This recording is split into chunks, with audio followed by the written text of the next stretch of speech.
I am excited to have my friend of the show, John Iadarola. He is an award-winning host of The Damage Report, The Young Turks, and a climate change docuseries, True North. John, thanks for joining me, man.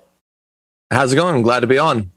It's a pleasure. It's a pleasure. Shout out to the Dragon Squad. I already know. I don't see the chat room, but I know once you're here, the Dragon Squad is going to be sending up a whole lot of love in the chat room. Listen, so. I'm going to be joining you tomorrow, and we just have so many. It's wild right now. Like this weekend, I really just want to get your feeling and your gut feeling on like how absurd it is for two things: for them not to call witnesses this weekend, but then also the fact that we just can't seem to hold powerful people accountable in this country. What do you think? Yeah. Well, I mean, I guess the silver lining on the second part is that at least we can't hold powerful people accountable for basically the same reasons we haven't been able to. Like just there aren't enough what tools have, whatever norms, whatever legal recourse we have, the Constitution, all of those are just as ill-fitted to the time as they were the first time he was impeached, or, you know, like we don't have the tools. And I don't know, maybe it's kind of good that we weren't able to convict him, because we don't want people are already predisposed to like sort of be lulled into a false sense of a return to normalcy with Biden. Trump actually being convicted might lead them to believe that there is something that is fundamentally changed in America when little actually has yet. We still have to do that. In terms of the witnesses, that was the thing that really bothered me the most, because I had been fully ready, as I'm sure you were, for Trump to get off. Right. But the Dems decided, no, what we're going to do is we're going to tease you right before the end. We're going to make you think, oh my God, wait, are they actually going to do this thing that they definitely should have done from the very beginning? And with all the stuff that had come out with Kevin McCarthy and all that, oh my God, there might be an opening. And then they backed off. Right. And then he was acquitted. So they found a way to do worse than I went in thinking they're going to fail like they always do. And they found a way to do worse than that. It's good. And here's the thing, like, you know, the fact that it requires a supermajority, right, to hold the president of the United States accountable is a structural problem that everyone expected for Donald Trump to get off. It is the lack of due diligence that really underscores what you're saying there. You're saying that, you know, Democrats in a way found a way to even like underperform our low bar. Like we have a low bar in this country. The bar is basically, can we at least have the appearance of due diligence and due process and justice? And at this juncture, America is saying, or at least the leaders of this country are just simply saying no. Yeah. Yeah, exactly. And I mean, in the Senate, at least, like it was one thing where it set up, like you're talking about sort of structural impediments to change, like for anything to even have a chance of working, the Dems have to control basically everything. And to even get to that, they have to pass not only the additional levels of structural democratic inequality in terms of voter suppression and gerrymandering and all of that, but the fundamental baked in ones, like the fact that the Senate is fundamentally unrepresentative and provides a ton more unbought, unearned power to the Republicans. But even once we get past that, then, that was great. Great work there. Great work, all the activists working in states like Georgia and all that. You did a great job. But, also the filibuster. So now it's already difficult enough for the Democrats to get 51%. They have to earn like 60% of the vote to get 51% of the power, and 60% isn't enough. And the biggest insult, of course, is that while, of course, the Republicans don't want the Dems to get rid of the filibuster, which I get, it's Kristen Sinema, it's Joe Manchin, it's potentially Feinstein who are stopping them from getting rid of it. So those senators have agreed that if the Republicans win, the Republicans rule. If the Republicans lose, the Republicans rule. Nothing changes, which is terrible for most of America, but it's perfectly fine for the section of America that doesn't really need anything to change, that's doing perfectly fine. And they will apparently win no matter who wins the elections. Right. And this is the absurdity of it all, right? So like what are we supposed to do when every channel of power that we try to respect in order to accomplish our goals is disrespected not only by our opposition, but even by some people? Like you said, Joe Manchin is one of the biggest impediments to progress in this country right now, especially because the Senate is so locked in 50-50. Like, what do we do at that juncture? Mm-hmm. I mean, I guess we're supposed to like theoretically, we're supposed to make sure that the Democrats win the House and the Senate, which in many cases means we have to make sure that the Democrats win governor's races so they can appoint secretaries of state. So there's a little bit less voter suppression in some of these states. We probably also have to win the state legislatures to make sure that these states aren't passing, like insane anti-voting, like voter ID laws and stopping mail-in voting and stopping the ballot drops and all that. So we have to win all of those levels. We have to make sure, obviously, that we have a Democratic president, because a Republican president would veto everything. And then we also have to go back through all of those wins that we just had and weed out all of the Democrats that are really there to protect the same interests as the Republicans. So we have to go and we have to primary Sinema, and we have to primary Manchin, we have to get rid of Feinstein. And then we have to hope that after we do that, whoever, like Hickenlooper or some, like whoever will be the next wannabe Manchin won't suddenly pop up. I mean, we're assailed on all sides. And so that's a little bit depressing. And I know for some people, this is the last thing they want to be hearing, because they feel like, well, we just got past Trump. We just got past that dark period, and the Dems won the Senate. Look what happened in Georgia and all that. But the battle continues. It's almost like we're fighting in a democratic fractal. Like whenever you think you've won, it suddenly splinters off into smaller subversions of the battles you've already been waging. Wow.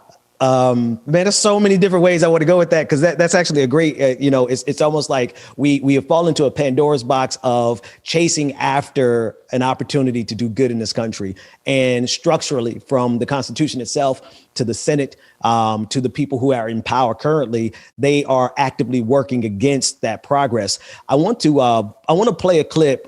We've already played it this morning, of Lindsey Graham. And in this clip, he really he laments the idea of accountability, right? So he's looking all sad and depressed, like Lindsey Graham normally does, when he wants to pretend as if he's an empathetic human being instead of this narcissistic sociopath bootlicker that he is. But I digress. The point is that he's acting solemn, but he's also issuing a very direct threat, in my opinion, because he's letting it be known that if Republicans get power again, that they are going to, impeach Kamala Harris in regards to the January 6th incident, as if the people who went to Congress and raided the Capitol, as if they were actually like in league with Kamala versus in league with him. Let's take a look at that clip real quick. The trial record was a complete joke, hearsay upon hearsay, and we've opened Pandora's box to future presidents. And if you use this model, I don't know how Kamala Harris doesn't get impeached if the Republicans take over the House, because she actually bailed out rioters, and one of the rioters went back to the streets and broke somebody's head open. So we've opened Pandora's box here, and I'm sad for the country. So he's clearly conflating two incidents, right? He's clearly trying to muddy the waters so that people can identify which protest or which quote unquote riot he's talking about. But I also see a very thinly veiled threat here. What are your thoughts in terms of Lindsey Graham in general, but also the very reality that Republicans, they'll impeach Joe Biden or Kamala Harris if they sneeze without covering their faces. Yeah. If it's veiled, it's a very thin veil indeed. That's not going to get you past, like, you can't veil something on Instagram and expect it to be allowed with that sort of veil. Yeah, and he's very sad, Ben. It's just so sad if this might happen to Kamala Harris, who, after all, was the villain of the 6th. I remember those chants. Sometimes I have nightmares. Hang Mike Pence. The K-Hive rules. I remember, and I think it's important that history remembers. No, I don't. Like, I'm not even a massive fan of Kamala Harris. I mean, I'm glad she's the vice president, but she wasn't my candidate in the primary or anything. Right, the idea that she was responsible, and he doesn't believe it. None of them believe it. One of the things, it's not the biggest challenge that we face, but one of the things that makes facing that challenge so dirty is that we are operating in a field of people that are fundamentally operating in bad faith, that everybody is lying about everything that they say. He's lying about what Kamala Harris did. He's lying about what he feels about what Kamala Harris did. Right. He's even lying about what the Republicans will do. The Republicans will and always were going to try to impeach for whatever BS made up reason if they feel they can get away with it. Marjorie Greene filed those papers to impeach Biden on the first day, and I defy her to explain why. I don't think that she can actually do it. And the Dems who will use the specter of things like them impeaching Kamala Harris to say, well, let's not do this because then we'll be setting a precedent that the Republicans will use. We'll be opening that door and the Republicans will walk through it. Republicans don't need open doors to pursue power or to pursue their interests. That's what they do. They know how to do that because they get that this is politics. This isn't fun times. The Democrats still think this is just fun times. And so I don't know if they're actually going to do that if they take power, but I do know that they're going to do whatever they want if they take power. And I wish that the Democrats would learn that lesson. Absolutely. Which brings me to the clip I saw this weekend of Nancy Pelosi, Speaker of the House, saying that we need a strong Republican Party, as if the only option for our democracy is a two-party system, which is, to me, the problem itself. But the absurdity of it, right? For in the middle of this lack of being able to hold anybody accountable, pandemic, 500,000 people dead, and a good part of that is because of a strong Republican Party. I don't even know how she thinks that the Republican Party isn't strong when they're literally holding America. I can't finish that sentence without getting in trouble. So they're holding America hostage. There we go. They're holding America hostage at every single turn, but yet and still Nancy Pelosi is like, we need a strong Republican Party. They're too strong. What did you think when you saw that clip? Well, I mean, look, they're certainly strong in that they do whatever they can get away with, and they understand that they can get away with a lot. The Democrats operate entirely inside of not just the rules, which, of course, we want a democracy to have rules, and the norms, which don't actually exist anymore. That's become clear during the Trump times, but also this belief that they have to be fair and they always have to be bipartisan. It doesn't matter how many times they're punched in the face by the Republicans. They hem themselves in on all sides with these multiple layers of restrictions. And that leads a lot of people to believe that they're doing that not because they think they actually have to, but because it's convenient as a way to not have to actually accomplish anything. The Republicans are strong in pursuing what they want to do. Devil's advocate, might mean what we want is a serious other party.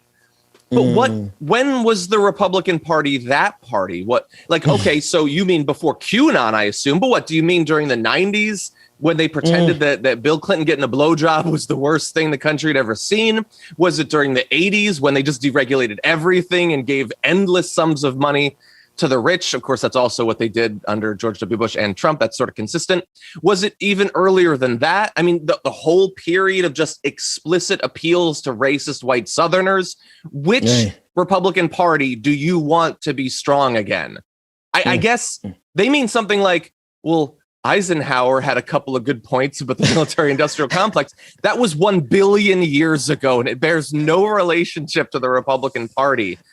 I think what we need is a strong Democratic Party that will beat the Republicans into submission until they finally learn the lesson that they keep implying after elections they will, which is they need to actually provide some sort of responsible platform. That is something they haven't done in a very long time.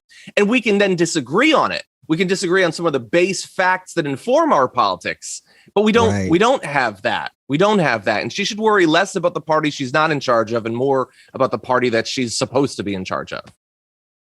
That's a hell of a sentence right there. I think we should close it right there. John Iadarola of The Damage Report. You can always check that out right here on YouTube and Facebook and basically anywhere, as well as the Young Turks. John, thanks so much for joining me today. Thank you. As always. Love your work. Pleasure. Oh, man, appreciate you.